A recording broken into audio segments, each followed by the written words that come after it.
Sometimes your heart desires connection, but your soul desires peace. And healing is learning the difference. Because desire says, please, please choose me.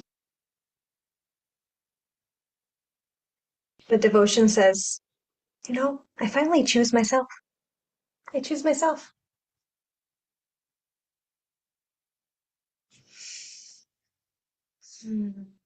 Welcome to the Coming Home to You SPARKCAST, where joy is medicine, healing is sacred, and remembrance is your superpower. This space is a sanctuary not for perfection, but for truth. And today we're still going to continue our conversation around desire and devotion for this month. And this is the Soul Week, so welcome. And this one feels like deeply, deeply personal, not just for me, but I think for the collective.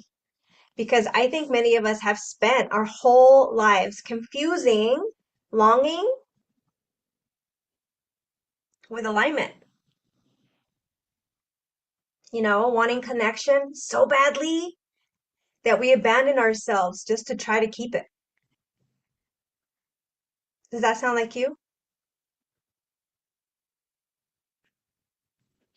What if the thing that your heart desires is to no longer, actually, let me ask you this question instead. What if what your heart desires is no longer aligned with what your soul needs to feel safe?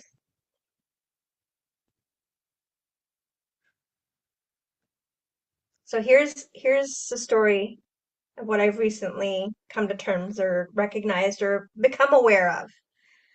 There's someone that I deeply love. I deeply love this person. And for a long time, my desire was just connection, happiness, repair, love, understanding, peace, joy, fun. And then after a while, long-term relationships with anybody can get challenging. There are times where I just want us to start over.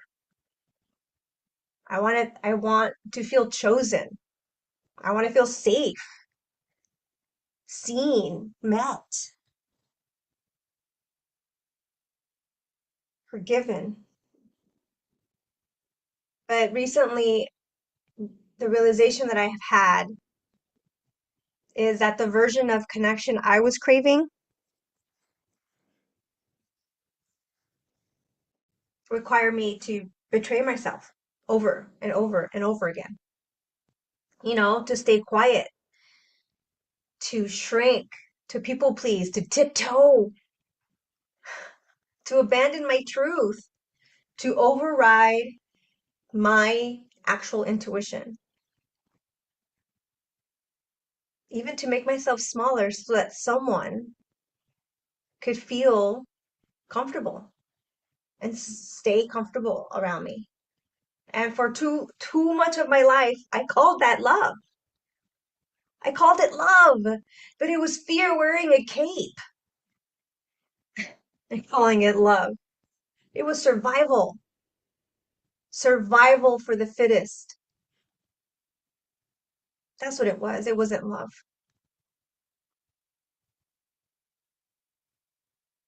Does that relate to you? Does that resonate with you? Because I want to ask you this. When connection requires self-abandonment, your soul will eventually stop calling it love.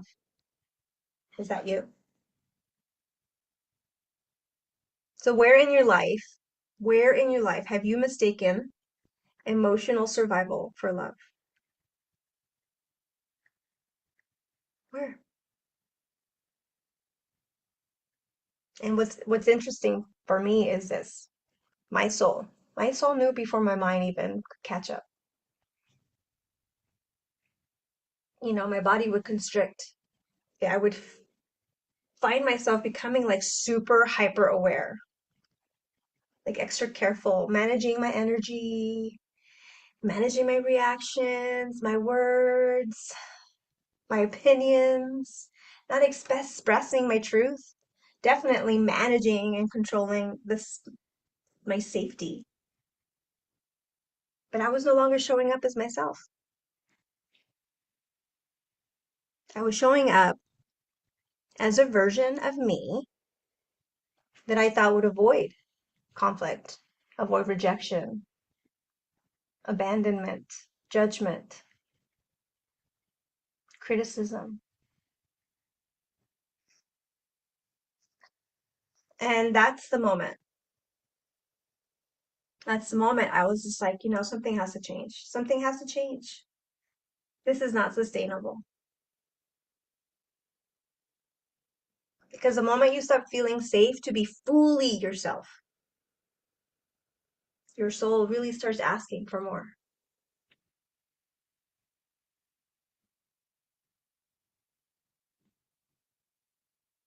You know, we wonder why we get exhausted. Do you feel exhausted? Just trying to juggle everything, keep everyone happy? That's performing peace. That's performance. The fatigue. You feel fatigued? That's from people pleasing. Your nervous system just over pleasing to keep the peace. Because this is where devotion entered my life. Devotion is not dramatic. It's not dramatic, it's sacred. Devotion is choosing. In each moment, choosing peace over proving, truth over performance, love over fear, alignment over attachment, mm, connection over abandonment. Because devotion says, I can love you without leaving myself.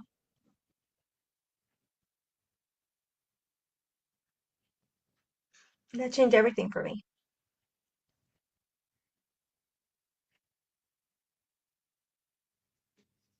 That changed everything for me. Because now when I pause in the moments of tension, fear, frustration, anger, whatever it is, I pause and I ask myself a different question. First off, I take a breath. I know I've said that so many times, but breath is key. It's a superpower. It's a nervous system regulator. So I pause and I ask myself a different question. Not the question that is going to be from the story, from the version of me that is hurting, wanting to be seen, not wanting to be abandoned. Because that version of me is going to say, what do I need to say to keep this connection? What do I need to make sure that they don't leave me? Who do I have to be right now? Mm-mm. Devotion, now, what it sounds like, is what choice honors my soul. What choice honors my soul, the version of me I'm becoming, the version of me that I'm fighting to stay connected to and aligned with. Because no one's coming to rescue you. And that's okay because you get to be your own hero. And that's, for me, empowering. So when you're triggered, do you choose from your fear of losing someone? Or do you choose from the devotion of you that says, I'm not willing to lose myself for this? What do you choose from? Not that one is right and one is wrong. One is just getting you towards the version of you say you want to become. The other one is reacting from a place of fear and survival.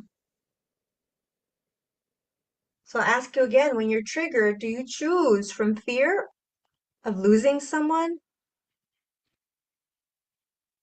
or from your devotion of not losing yourself?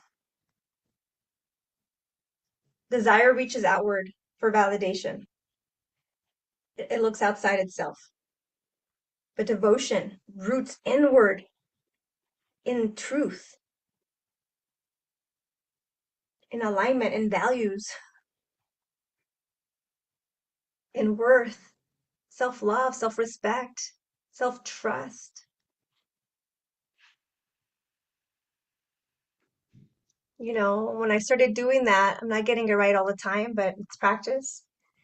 But something else started to shift. Something else started to shift as well. I stopped wanting or needing, I think needing is the better word, needing to have compliments define me. Outside validation to see my worth. And on the same coin, on the flip side of it, I stopped allowing criticism to destroy me, to ruin me. For one harsh look or disappointment or stumble or failure used to destroy me. I used to be like, oh, yep, I'm broken. Throw me away. I can't do this thing. You know, and saying that out loud right now really feels like it still has a lot of truth in it for me because it really stirred something inside that rang deep.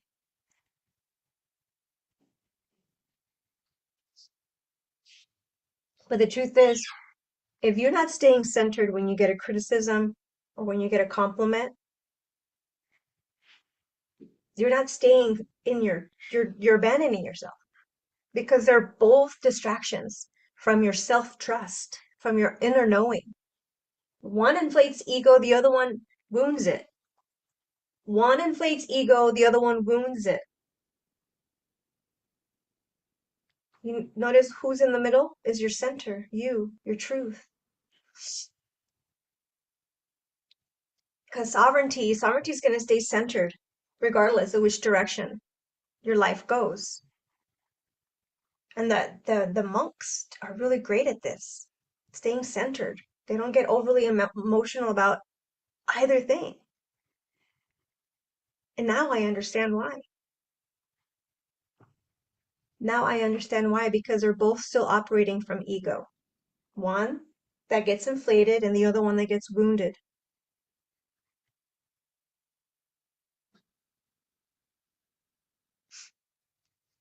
But be like the eye of the storm, still grounded, firm, aligned, aware. A compliment and criticism are both invitations to leave yourself, so stay grounded. Sovereignty is about staying. Stay with yourself. Praise. I was always looking for praise to feel worthy.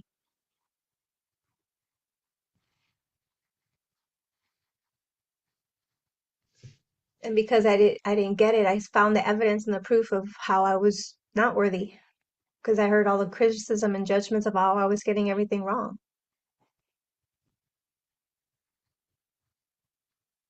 And how some of my actions that I operate from fear come off as selfishness.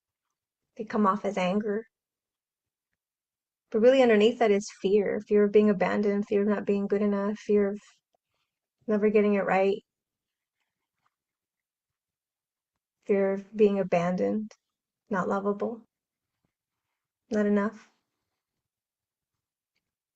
But now what I think is the actual deeper healing here is not allowing or no longer allowing circumstances, people, rejection, approval, compliments, misunderstandings to dictate how I see myself.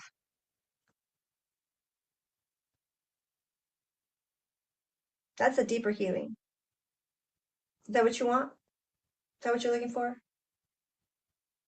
No longer allowing those things to dictate how you feel about yourself or how you see yourself. Because when you know who you are, you stop chasing mirrors to confirm it. You stop chasing mirrors to confirm.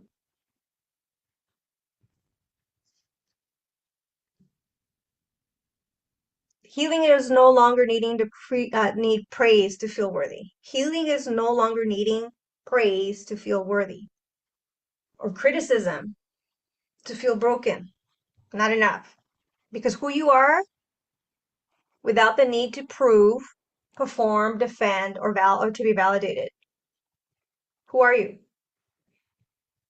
Who are you underneath it all? Without all of that, without the need for having to prove, having to perform, to be people pleaser, to be loved by everyone, to be understood. Who are you underneath all of that?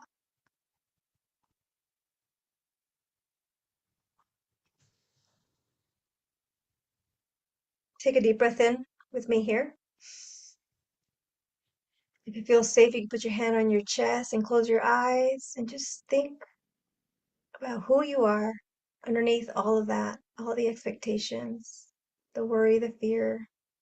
Hold it here in your heart center, and when you breathe out slowly,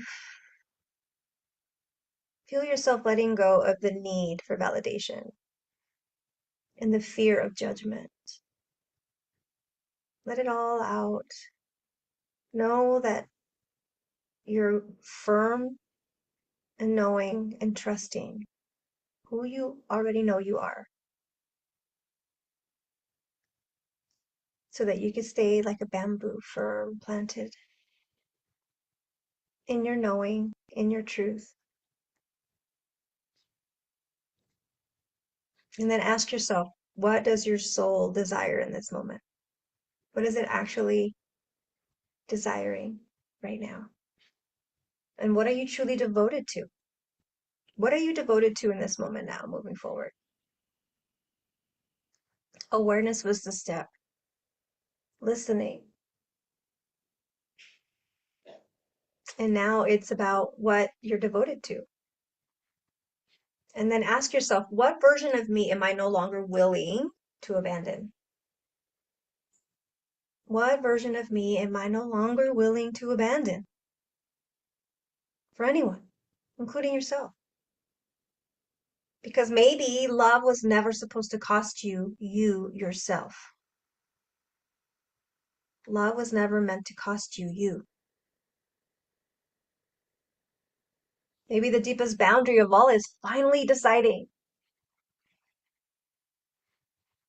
I will no longer betray my truth just to maintain connection. And maybe that is what coming home to you is all about. What it really means. Knowing that you will no longer betray your truth to maintain connection. Or to be chosen.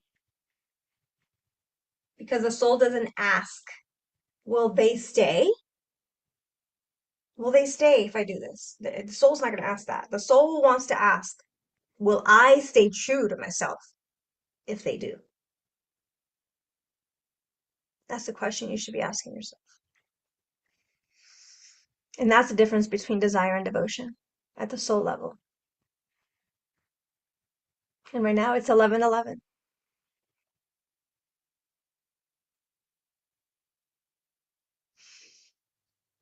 Well, if this conversation stirs something inside of you, if you feel seen, heard, maybe simply just not alone or less alone, please share, subscribe, and stay connected. Turn on those notifications. Invite a sister to watch the next episode with you, because the more that you do, the more this content goes out to the woman who needs a reminder that healing is possible for her and that she's not alone. Keep shining, keep rising, keep coming home, because you matter. You are enough exactly as you are. And remember, coming home to you is not a destination, it is a devotion. I am your soul sis, Margarita Rose. Until next time, I will see you here next week. same time, same Spark channel. Until then, be well, be kind to yourself and others.